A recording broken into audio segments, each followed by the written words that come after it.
So going back, so what you were saying, Michael, was very, very interesting. That We'll start again. Okay.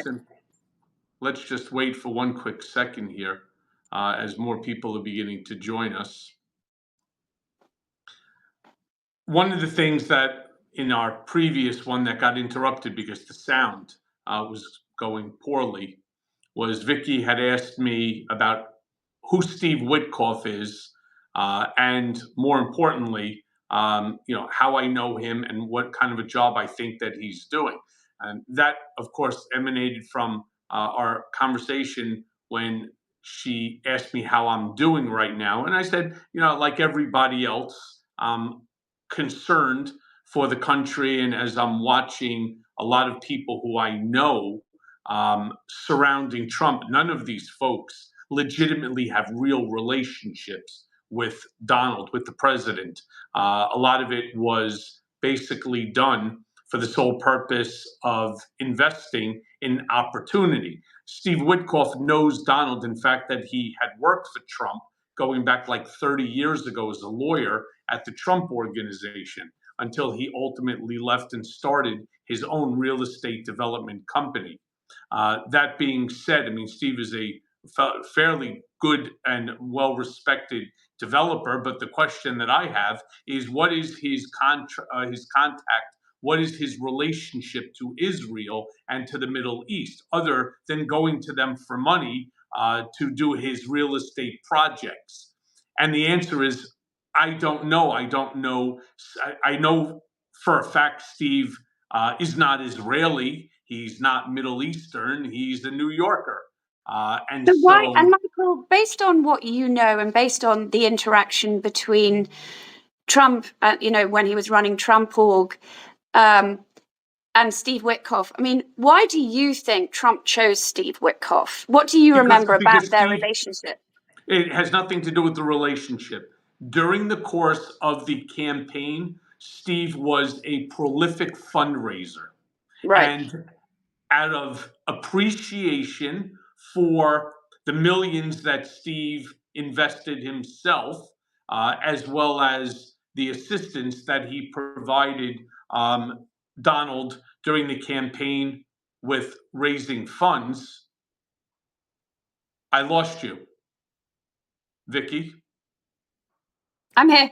Sorry. Now you're back. It's a real voyage of discovery, this. Go on. So he was a prolific fundraiser for him and out of appreciation.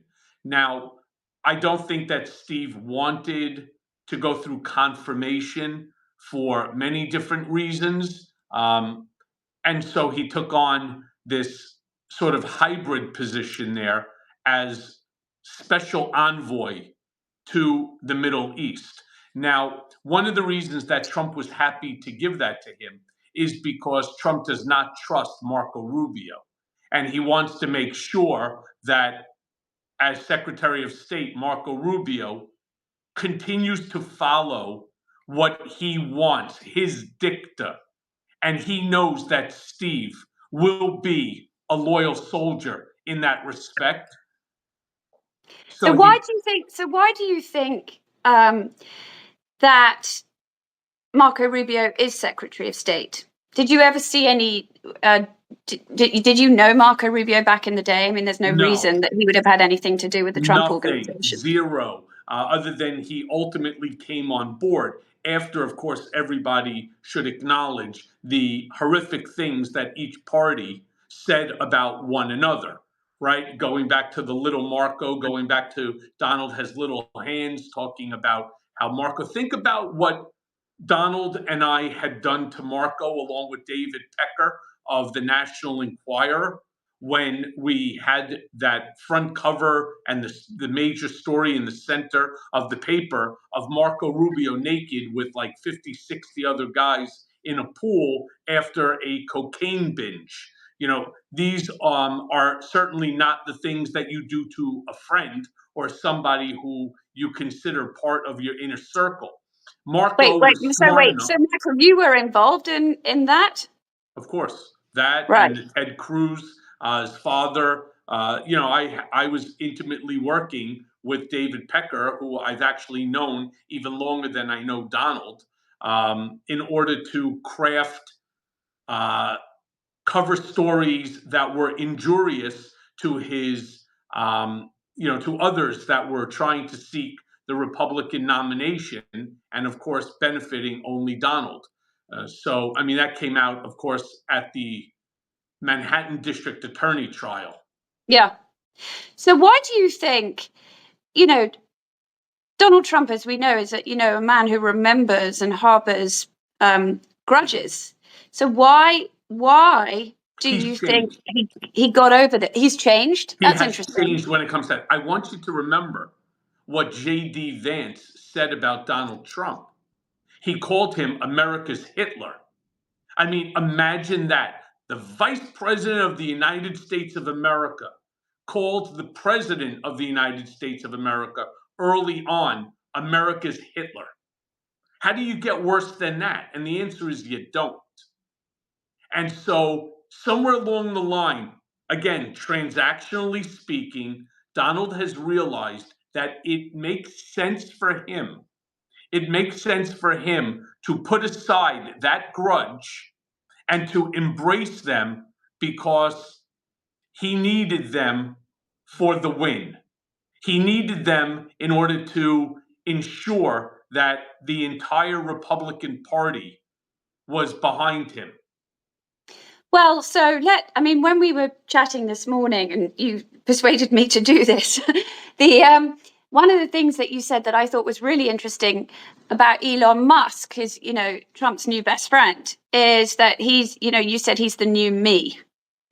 And so go on. I mean, Well, I can what did you only mean? What did you imagine. mean by that? Sure. So I was, as you know, I was the first phone call every morning from Donald between 4:30 to 5 a.m. and the last phone call at night before he retired to sleep. That would be about 11, between 11 and 11:30 at night, every night for almost a decade. Well, Elon Musk is now that person, the go-to person. In fact, when all the bad stuff took place with me in 2018. Jared, who had become secretary of everything, was trying to do the things where Donald would come to me and say, I need this. I need you to handle this. I need you to take care of that, and go on and on. Elon Musk is now that new individual. The only difference is that I believe that this relationship is not going to bode well for either of them down the road. You have two very alpha individuals, and while everybody thinks that Elon is acting in a way which is solely for Donald's benefit, I don't see it that way. I see Elon as more thinking about himself for power. You see, he might be the richest guy in the world, but one thing that he wasn't was powerful. When you've never in your wildest days did he think that he was going to get on stage before 50,000 people in an auditorium and have them go wild for him. And they weren't going wild for him being Elon Musk. Yeah, they like to take a picture with him, post it on their Instagram or their social media because it's going to get them a couple of likes or what have you. But they were there because Donald Trump was going to be there, not about Elon Musk. So he's now living what many of us around Donald experienced. That's the star power. And remember one thing, too, it doesn't make a difference how rich you are. You are never more powerful or richer, for that matter, than the President of the United States, especially one who is willing to bend the law to his own benefit, as Donald has done, because on any given day, Trump could absolutely, as president of the United States, create a world of shit that Elon, with all of his money and all the law firms that he could actually hire, would get destroyed. You're never bigger than the US government, and you're never bigger than the president of the United States, who has managed to weaponize the Department of Justice. It's really fascinating. I will tell you that last week I went to Brooklyn. I went to record a podcast it will be coming out soon, and the subject was billionaires, and there were a couple of academics on this panel. And what I had not realized, and I'm pretty sure Donald Trump hasn't realized, is that Peter Thiel, part of the Silicon Valley billionaire. I know him well. Trump. I know him well.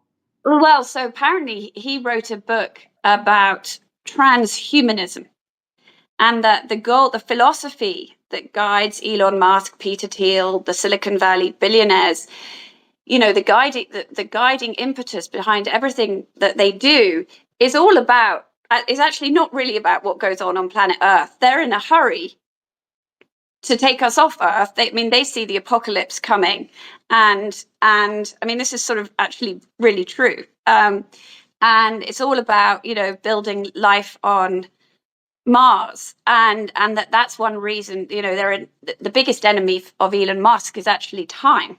And that's why he wants to get rid of all the regulations and get on and build his rocket ships and get, the select few people can get to Mars. Well, I'm pretty sure Donald Trump is not thinking about any of that. He's wanting the Nobel Peace Prize, and he's wanting, to be the biggest, carving on Mount Rushmore. So, I mean, at some point, there's going to be a colliding, a big collision of points of view, I would think. But how do you see? I mean, you just see that ending in a conflagration of egos, sort of thing. Yeah, it has no choice. You see, as long as Trump is benefiting, again, he is transactional. So long as Trump is benefiting from this relationship, he will allow it to continue. Let's think about somebody else who was part of Doge, who no longer provided Donald with the transactional benefit that he so requires. And I'm talking about Vivek Ramaswamy, right? Remember Vivek Ramaswamy with those fucking gigantic laminates, smiling like a fool, standing next to Elon and Donald and everybody, saying the same talking points over and over and over. Well, he was no longer beneficial to either Elon and most specifically to Donald. And so what happened? He got shit canned, tossed aside, and thrown under the bus. So, as I would say to Vivek if I ran into him in the street, welcome to the under the bus club, because legitimately that's really what it is. Now, where is he now? And what is he doing? He has absolutely no relationship. People are actually afraid to even speak with him for fear that they will cause Donald to get angry with them. I mean, it's truly amazing. And while all of this is going on, to those who are watching now and will watch later on, understand this. While all of this mishigas, this chaos, this craziness is going on, we're seeing Donald Trump's numbers, his popularity numbers, increase. So somebody needs to explain to me how something like this is even possible. That 93% of the Republican Party, 93% of the GOP, favor what Donald Trump is doing. That number, my friends, is astounding. And 54% of all America think that Donald is doing a good job. Now, in my Substack, I've actually wrote about this in one of my mea culpas that I had put out, where I turn around and say, just imagine, Vicky, if what Trump is doing somehow manages to work, that bringing in all of these outsiders, I mean, Howard Lutnick, for God's sakes, Secretary of the Treasury, he's was the head of Cantor Fitzgerald. Well, tell me, yes. So go on. So tell me about that relationship, because there's another guy with a big ego. I know Howard 25 years. Right. So my point is, what government does he have understanding for? He's never worked in government before. He's been in private funds, hedge funds his entire life. So, and then you have other folks like John Phelan, who's Secretary of the Navy. I know John for 20 some odd years as well. I don't even know if John likes boats, let alone Secretary of the Navy. He's never been in the military. He's a kid from Texas. Brilliant kid. He ran Michael Dell's money. I mean, my Right. point is, imagine if Donald Trump pulls it off. Imagine if all of these outsiders who really don't understand and have never really worked within the confines of government, and anybody that has worked in the confines of government know how sort of strapped you are into a box because everything is so red tape. Imagine if by destroying the red tape and everything, it creates a benefit to America and so on. I want to be clear about this. You could kiss the Constitution goodbye because it will be replaced by Trumpism. Do you think Trump will want to run for another term? Does a bear shit in the woods? Okay. Yeah, of Okay. course. The Well answer is then, 100%. He's not going to walk away from this as long as he's still breathing. What does he want? He wants to be able to fly around on Air Force One. He wants to be able to have, leaders around the world come and kiss his ass, which is what they're doing for fear. It's all out of fear. The question so really Michael, let me ask you something, because you were there right at the beginning before, when he was toying, when Roger Stone was around, and, when he was toying with this idea of politics, and none of us thought at the time, it was going to It take wasn't it Roger necessarily. Stone. It was me. In fact, it was Roger Stone who tried to screw it over for us in 2011. I'm the one that started it. In fact, not only did I start it, I paid for a website that I created called shouldtrumprun.com. And when Roger saw that, he of course wanted to get involved. I didn't want anything to do with Roger because I truly just don't like him as a person.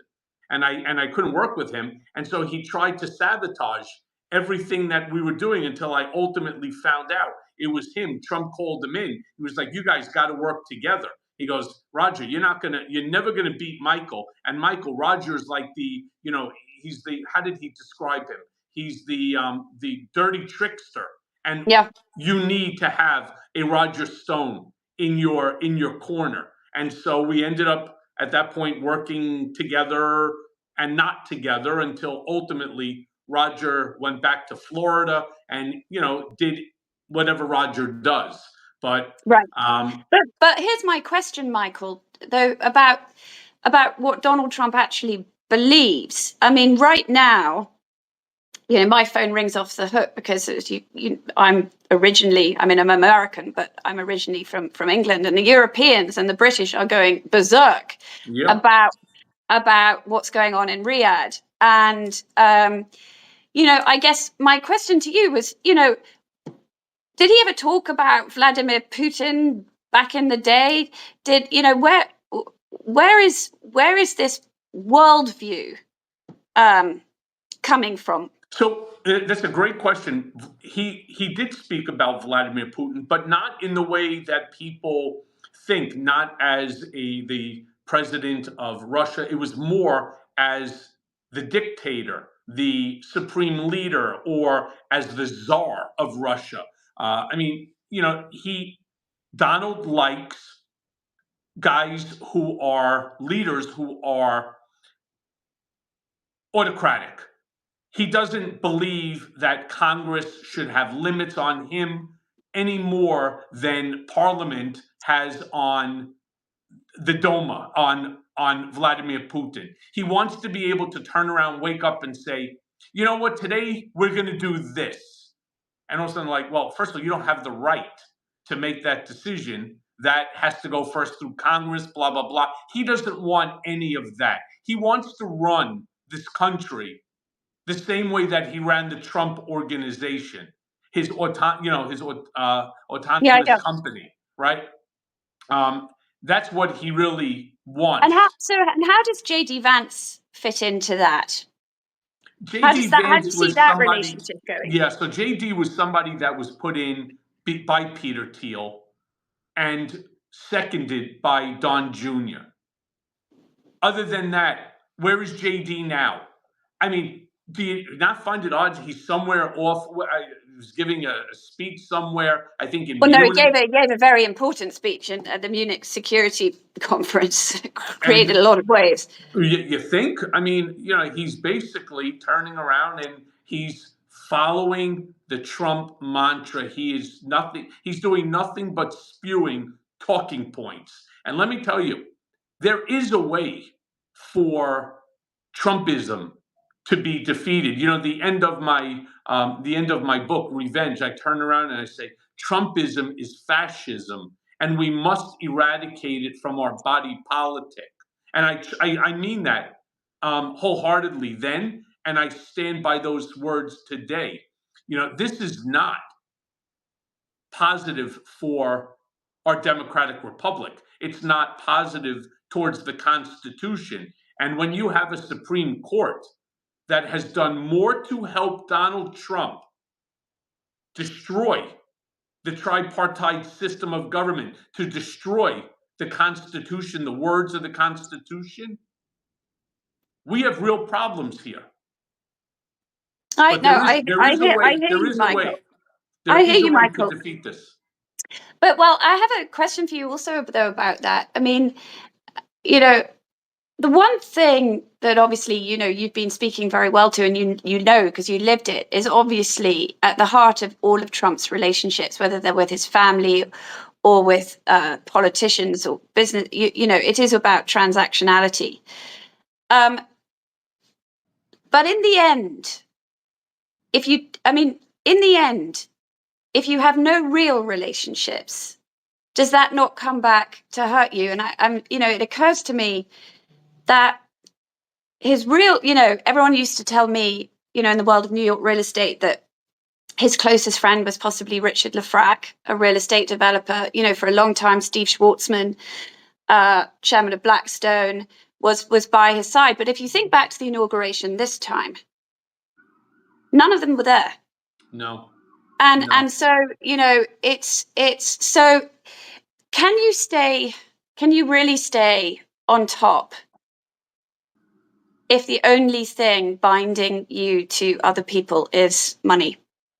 No, I don't see it. Though he's doing exactly what he said he was going to do during the campaign.